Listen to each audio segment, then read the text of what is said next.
ইন্ডিয়ার একটা দুর্বল জায়গা আছে চিকেন নেক, তাই না? আপনারা জানেন, যেটা দখল নিতে পারলে সেভেন সিস্টার জয় বাংলা হয়ে যাবে, আলাদা হয়ে যাবে। ইন্ডিয়া সেটা নিয়ে সবসময় একটা প্যারার মধ্যে থাকে। আমাদেরও একটা উইক জায়গা আছে, সেটা হইতেছে ফেনী, যা আমাদের বাংলাদেশ মূল ভূখণ্ডের সাথে পার্বত্য চট্টগ্রামকে যুক্ত করছে। ওই জায়গা দিয়া পার্বত্য চট্টগ্রামকে যদি আলাদা করে দিতে পারে ইন্ডিয়া, তাইলে চিকেন নেক নিয়ে তার না ভাবলেও চলবে, মুফতে একটা সমুদ্র বন্দর পাওয়া যাবে। তাই সে পার্বত্য চট্টগ্রামের সবসময় বিচ্ছিন্নতাবাদীদেরকে অকাতরে সাপোর্ট দেয়। ভারত মনে করতো যে পার্বত্য চট্টগ্রামের নাগা এবং মিজো বিদ্রোহীরা লুকায় আছে এবং তাদেরকে পাকিস্তানের গোয়েন্দা সংস্থা আইএসআই সাহায্য করে। তো এইটার পাল্টা কর্মসূচি নেয় ইন্ডিয়া, যে পূর্ব পাকিস্তানকে দেশটার রাজনৈতিক মূল অংশ থেকে বিচ্ছিন্ন করবে।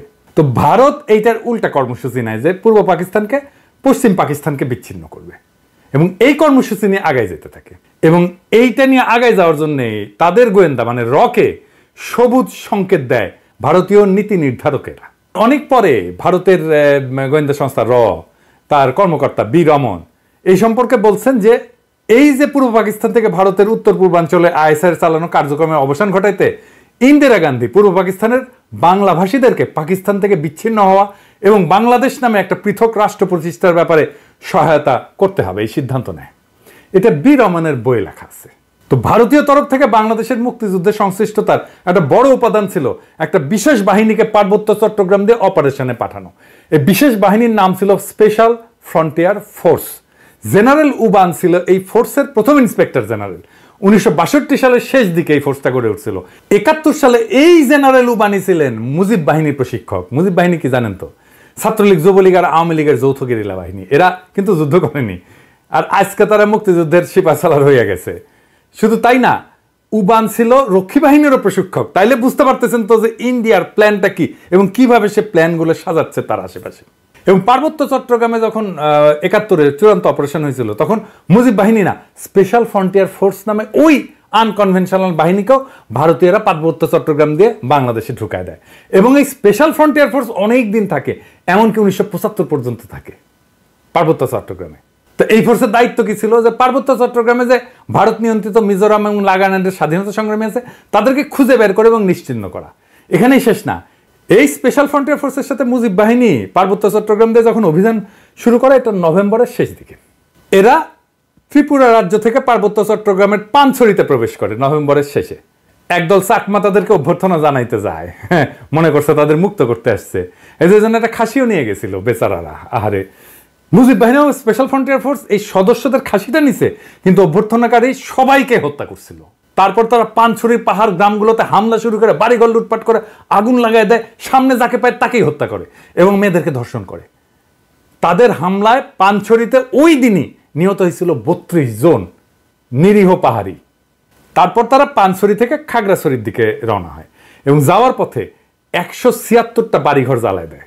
14 ডিসেম্বরেও তারা 22 জনকে হত্যা করে। এই ছিল আওয়ামী লীগের মুজিব বাহিনীর মুক্তিযুদ্ধ। এটাই তাদের কন্ট্রিবিউশন।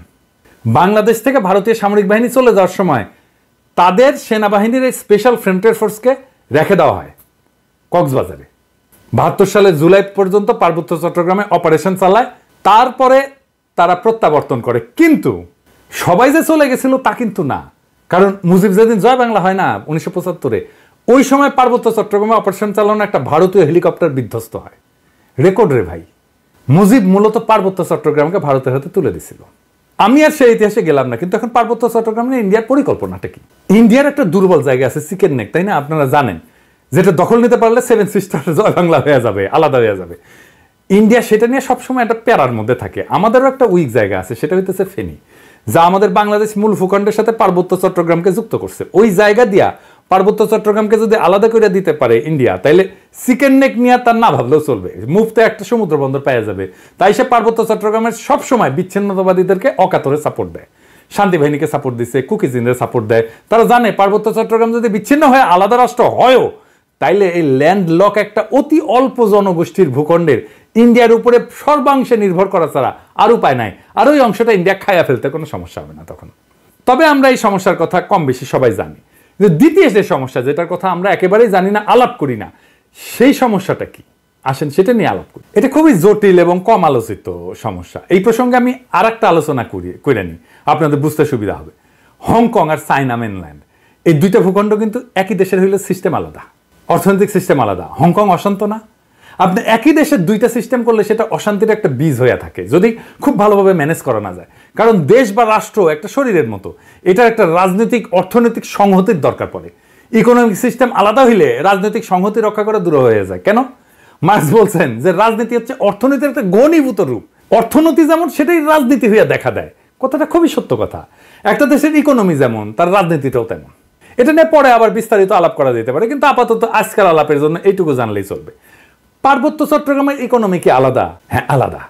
ওদের ইকোনমি ভূমি নির্ভর। ওদের বর্তমান ভূমির মালিকানা ব্যবস্থা খুবই জটিল এবং বহুমুখী একটা কাঠামোর উপর প্রতিষ্ঠিত, যা ঐতিহাসিক, সামাজিক, সাংস্কৃতিক এবং প্রশাসনিক অনেকগুলো কারণের মিশ্রণ। তিনটা স্তরে এদের ভূমি ব্যবস্থাপনা। 1 নাম্বার ঐতিহ্যবাহী ভূমি মালিকানা ব্যবস্থা। এটাই সবচেয়ে বড় ভূমি ব্যবস্থাপনা। আনুমানিক 50 থেকে 60% ভূমি এই ঐতিহ্যবাহী ব্যবস্থাপনার আওতায় পড়ে। কেমন সেটা? এইটা গোষ্ঠীভিত্তিক মালিকানা, কোনো ব্যক্তি মালিকানায় না। পার্বত্য অঞ্চলের প্রধান জনগোষ্ঠী যেমন চাকমা, মারমা, ত্রিপুরা এবং অন্যান্য গোষ্ঠীগুলা তাদের নিজস্ব ঐতিহ্যবাহী ভূমি ব্যবস্থাপনা পদ্ধতি অনুসরণ করে। এই ব্যবস্থায় জমির মালিকানা সাধারণত পরিবার বা গোষ্ঠীর মধ্যে থাকে। এটা একটা মৌখিক ঐতিহ্য, লেখাপড়া কিন্তু নাই, কোনো দলিল নাই। জমি ভোগ, দখল এবং ব্যবহার করার অধিকার আছে, কিন্তু সেটা আইনগতভাবে নথিভুক্ত না। জুম চাষ হয় না পাহাড়ে, এই জুম চাষের জন্য যে ভূমি সেইটা কিন্তু এই ঐতিহ্যবাহী কৃষি পদ্ধতি এবং এই ভূমি মালিকানায়। এখানে জমি ব্যক্তিগত মালিকানা না, বরং গোষ্ঠীগত মালিকানায় পরিচালিত হয়। 2 নাম্বার মালিকানা হচ্ছে সরকারি ভূমি মালিকানা। সরকার যেটাকে রিজার্ভ বন ঘোষণা করছে, এটা সরকারের মালিকানা। পার্বত্য চট্টগ্রামের একটা বড় অংশ আমরা জানি যে রিজার্ভ ফরেস্ট বা সংরক্ষিত বন হিসাবে ঘোষিত। এই ভূমি বন বিভাগ দিয়ে নিয়ন্ত্রিত এবং চাষাবাদ এবং বসতি স্থাপন এখানে নিষিদ্ধ। তবে আপনারা জানেন যে পার্বত্য চট্টগ্রামের অধিবাসীরা ঐতিহাসিকভাবে বনের মধ্যে চাষাবাদ করে এবং বসতি স্থাপন করে। তো সরকার যদি নিষিদ্ধ করে দেয়, তাহলে তাদের ঐতিহাসিকভাবে চাষাবাদের পদ্ধতি ছিল সেটা নষ্ট হয়ে যায় না? এটা মাথার মধ্যে নাই এদের।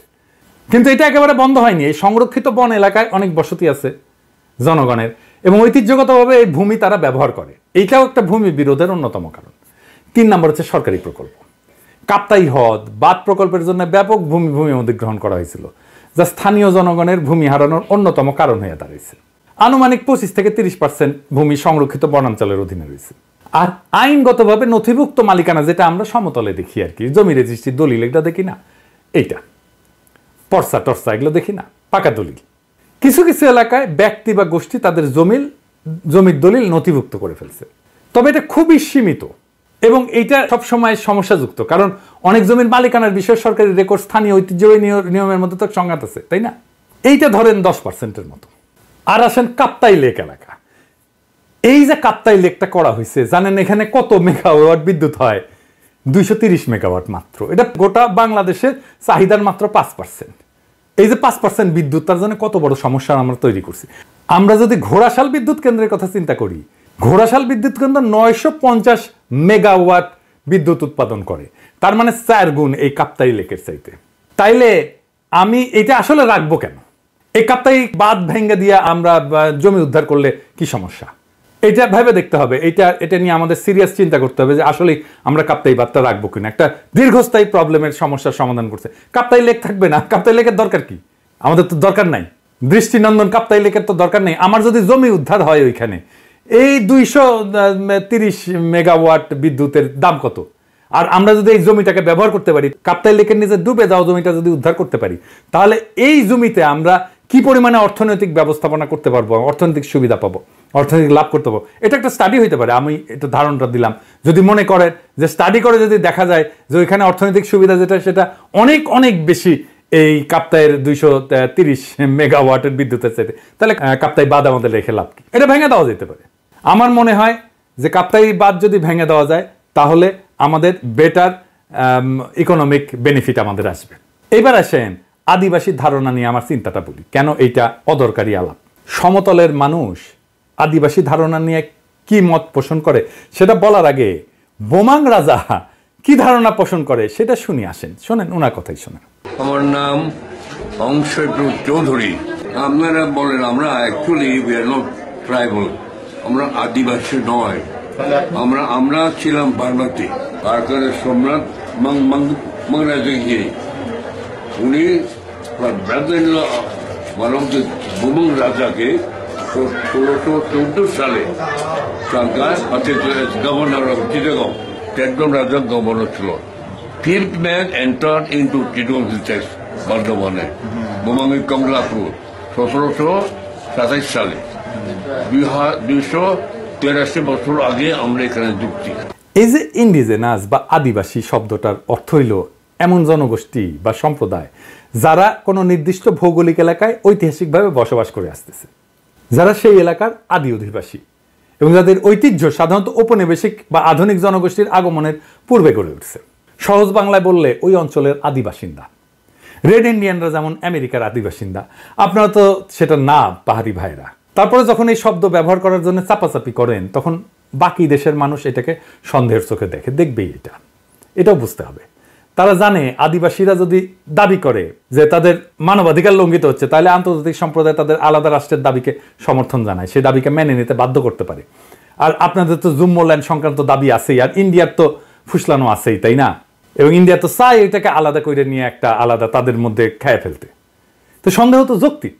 আপনারা যদি মনে করেন আদিবাসী শব্দটা আপনাদের আলাদা সুবিধা দেবে, আপনি বাংলাদেশ রাষ্ট্রের কাছে চান সেই সুবিধা, তাইলে আলাপ তো করা যেতেই পারে ওইটা নিয়ে। কিন্তু সে আলাপে না যায় যদি বলেন দেখিস আকাশে কি সুন্দর চাঁদ উঠিছে, তাহলে হবে। পাহাড়ে সবাই যেমন বিচ্ছিন্নতাবাদী না, এটা যেমন সত্য, তেমন সমতলের সবাই আপনাদের ব্যাপারে ইনসেনসিটিভ বা অসংবেদনশীল না, এটাও তেমন সত্য। তাই আসেন দুই পক্ষকেই বলি, সংঘাত আর অবিশ্বাসের কালকাটায় আমরা নতুন ইতিহাস গড়ি। হাসিনা বিরোধী লড়াইয়ে পাহাড়ি ভাই বোনেরা আমাদের কাঁধে কাঁধ মিলায় লড়াই করছেন। আমরা এই ঐতিহাসিক ঐক্যকে সাথে নিয়ে আগায় যাই। আমরা এমন এক বাংলাদেশ গড়ে তুলি যার গর্বিত মালিক হবে হিন্দু, মুসলমান, পাহাড়ি, সমতলী, চাকমা, বাঙালি সকলেই। বৈচিত্র্যের মধ্যে আমরা গড়ে তুলব এক মহান ঐক্য, এক নতুন বাংলাদেশে, যে বাংলাদেশের স্বপ্ন দেখেই জুলাই আগস্টের হাজারো শহীদেরা চোখ মুছছিল, শেষ নিদ্রায় গেছিল। আসেন আমরা সেই স্বপ্নকে বাস্তব করে তুলি। ইনকিলাব জিন্দাবাদ।